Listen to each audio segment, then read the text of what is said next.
Fala, fiel! O Coringão ganhou, foi na raça, 2-0 para nós. Primeiro gol aí de Mateuzinho com a camisa do Corinthians.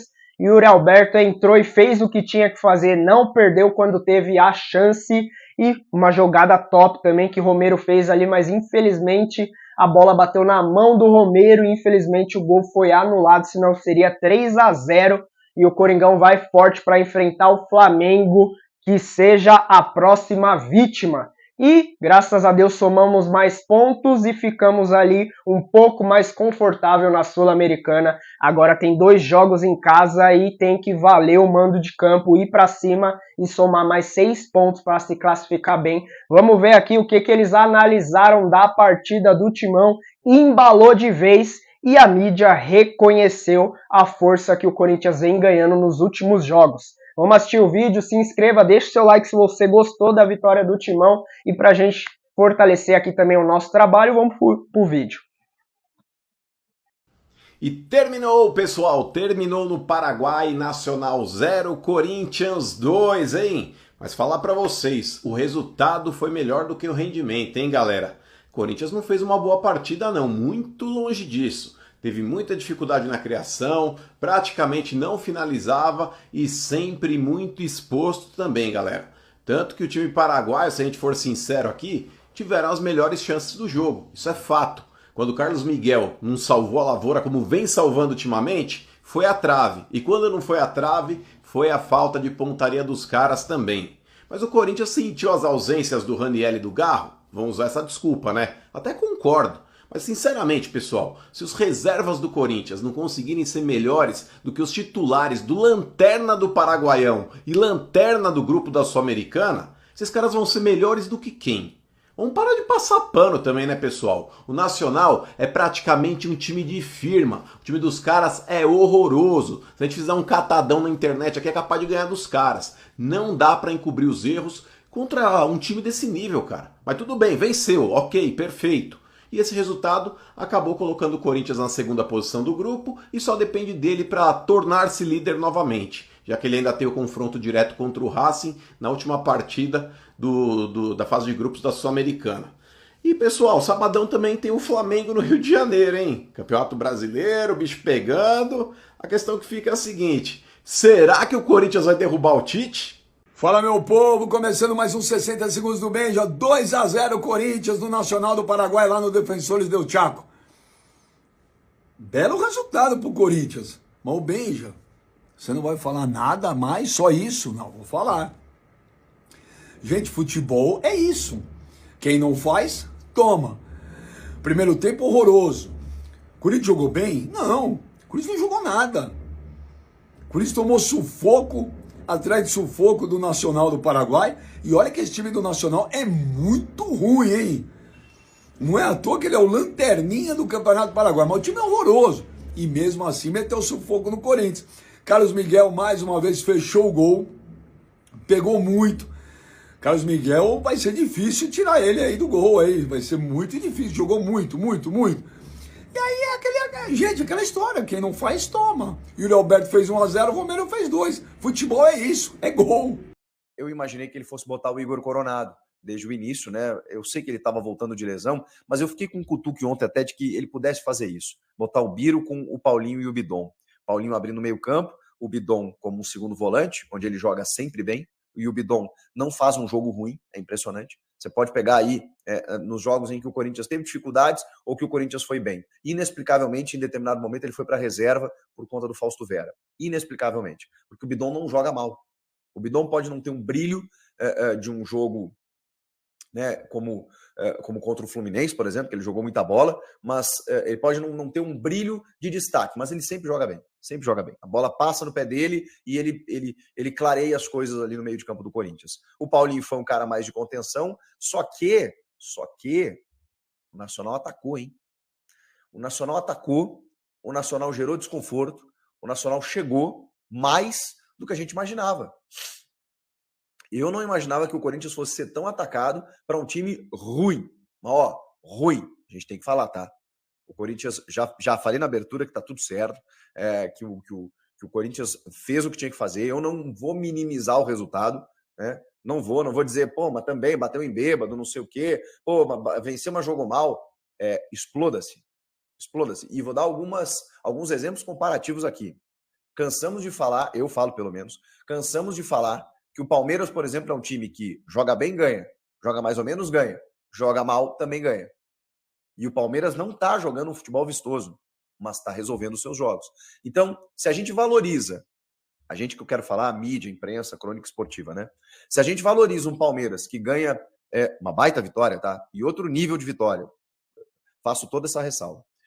Com um gol no finalzinho, na última bola contra o Independiente Del Valle, fora de casa pela Libertadores, se a gente valoriza o Palmeiras ganhar na última bola, de virada, no último minuto, contra o Botafogo de Ribeirão Preto, em casa, depois de tomar um sufoco pela Copa do Brasil,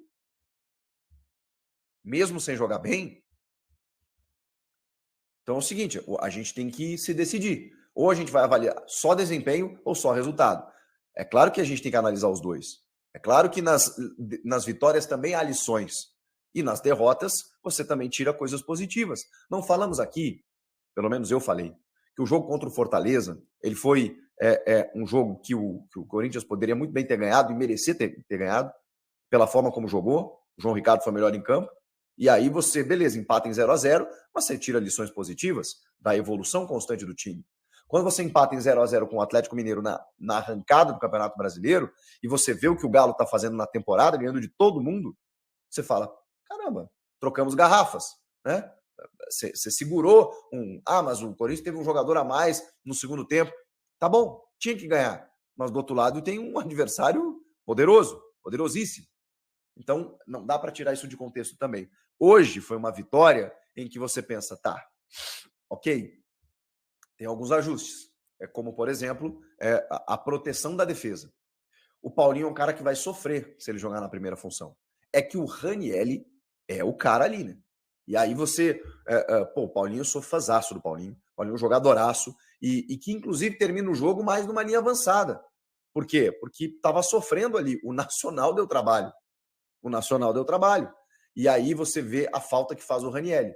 O Rodrigo Garro, evidentemente, até porque a escolha do Antônio Oliveira foi o Guilherme Biro.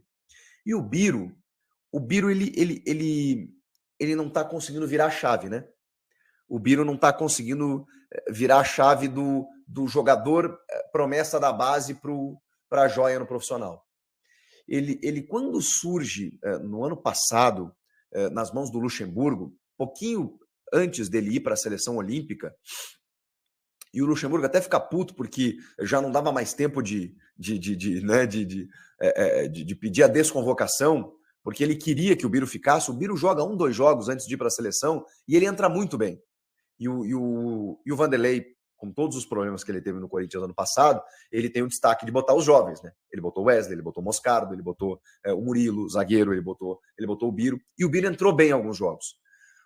E aí depois na seleção, capitão, camisa 10, distribuindo o jogo, eu falei, cara, esse cara, o Corinthians, quando esse cara voltar, né, e fora na Copinha, Brasileiro Sub-20, onde ele vai muito bem, quando ele voltar, eu falei, bom, vai assumir a função. E ele não consegue, né? Eu não sei por quê, mas ele tomada de decisão, sabe, erra alguns passes, não consegue ser tão influente no jogo. Então, assim, eu esperava mais do Biro. Eu não sei vocês. Eu tô vendo aqui no chat, né, a galera meio que pegando no pé do Biro, mas eu também esperava mais. De quem mais a gente tem que falar? O Mateuzinho, cara. O Mateuzinho, aí eu vou dar a mão à palmatória, né, como a gente fala no ditado. Aí eu vou ter que reconhecer. O Mateuzinho, eu venho sendo um crítico dele, especialmente na segunda linha. Eu falo assim, tudo bem que o Corinthians lesionou o Pedro Henrique, né? Eu acho que a comissão técnica do Antônio entendeu como o Mateuzinho um escape pelo lado ali para poder suprir aquela função. Tanto que o Gustavo Silva, o Mosquito, começa como titular, mas depois ele tem que sair, e aí você não tem muita reposição ali, até tem, né? Teria mais gente da base, enfim. O Giovani não faz muito... até faz, né? Faz central e faz lado, mas o Mateuzinho tem sido a principal escolha. E eu não estava gostando do Mateuzinho, especialmente quando ele entrava na lateral, e na segunda linha não entendia muito, mesmo ele sabendo que ele faz essa função, ele não estava sendo muito produtivo. Bom, hoje ele entrou bem e ainda fez um gol, e acho que se machucou feio, né?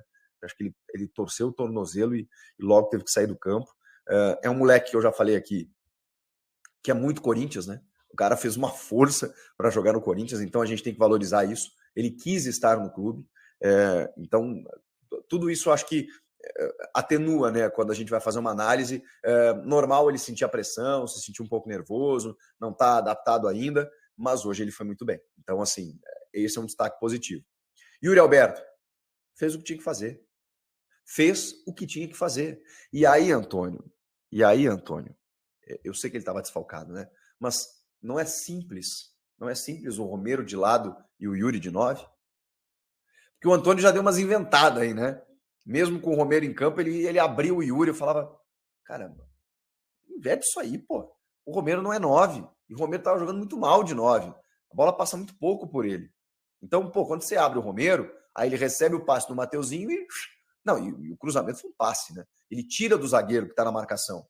E o Yuri ataca a bola de uma maneira brilhante. Ele está atrás do zagueiro, mas a bola do Romero foi brilhante também. Então, Romero pelo lado, Yuri centralizado, bingo.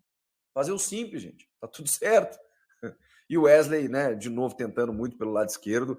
O Wesley tem sido muito visado, né? O Wesley fez aquele jogo contra o Fluminense, então a gente fica esperando ele fazer um jogo, ele repetir um jogo daquele nível, e ele não está conseguindo naquele nível, mas é um jogador que está aumentando a confiança, está indo para cima, está tentando resolver, e a gente sabe, né, que no meio do ano as propostas devem surgir, e muito, pelo garoto Wesley. O Rodrigo Garro fez falta, até pela substituição que acabou acontecendo do Guilherme Biro, né? Mas com toda a justificativa possível, que o Corinthians demorou para soltar, né? Pô, o Corinthians simplesmente solta que o Garro tá fora do jogo. Ele e o Ranieri. Aí depois fomos descobrir que o Ranieri era problema no tornozelo, ele já não joga final de semana, que ele tá suspenso contra o Flamengo, e o Garro foi conferir o nascimento do filho. Tá tudo certo, gente, pelo amor de Deus. Ainda mais num jogo em que o Corinthians teria que ganhar com o Biro, com o Coronado, com o Garro, sem Garro, com garra, sem garra.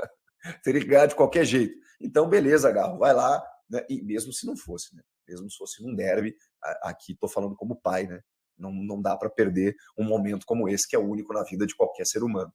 Então, era só avisar, né? O Corinthians era só... Quando informou que o Garro estava fora da lista, era só avisar. Os caras avisaram só hoje. Beleza. E aí, precisamos falar do novo goleiro do Corinthians, né? É mais um jogo em que, mesmo com esse adversário sofrível e terrível, o Corinthians não teria vencido o jogo se não fosse o seu goleiro. Olha, Carlos Miguel é impressionante. É impressionante o que esse cara tá jogando. Porque não é que ele tá seguro, não é que ele tá fazendo intervenções, fazendo uma defesa ou outra. Ele está fazendo milagres todos os jogos.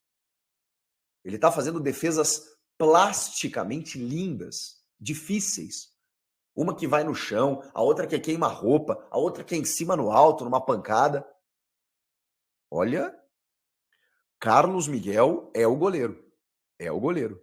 Porque a minha dúvida, não era dúvida, eu só queria ver. Eu queria ver.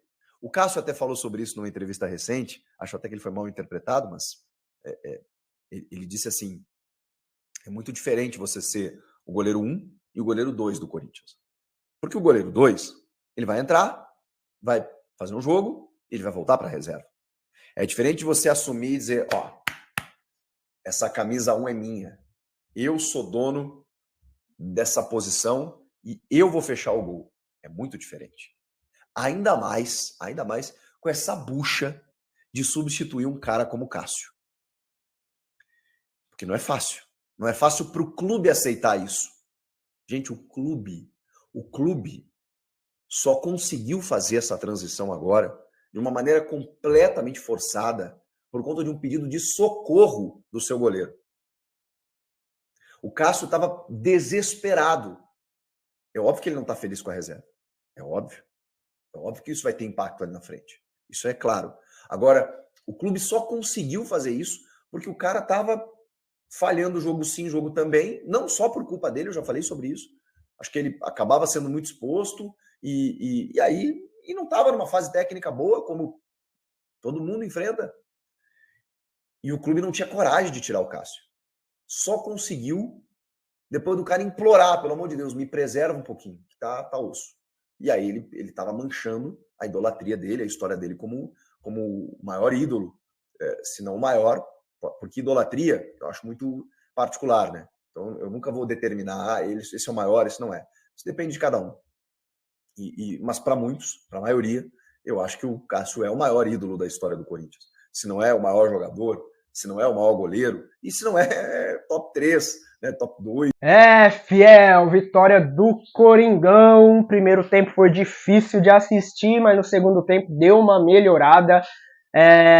O time deles até que atacou, deu mais trabalho do que a gente imaginava, mas é aquilo, né? Não importa se é Série D, Série C, se o time tá em crise, o time é fraco, dentro de campo é 11 contra 11 e os caras também têm que defender o pão de cada dia e vão dar tudo ali pela vitória. Eles precisavam também somar mais pontos, mas graças a Deus o Corinthians, mesmo com o meio de campo misto ali, muita falta, o Garro, muita falta, o Ranieri, Paulinho não dá para ser primeiro volante, ele não aguenta mais, não consegue competir, não dá, ele precisa ser aquele que ajuda ali chegando na frente, mas graças a Deus a vitória é o que importa e o Timão embala aí resultados positivos e vem elevando aí no futebol, mesmo com o meio de campo reserva, o Corinthians conseguiu trazer a vitória, uma vitória importante. Agora a gente pega o Flamengo no final de semana, vamos para cima, vamos ganhar, eu acredito que o Corinthians pode ganhar, deixa a sua opinião aí nos comentários, você acredita na vitória contra o Flamengo, já deixa aqui o palpite pro jogo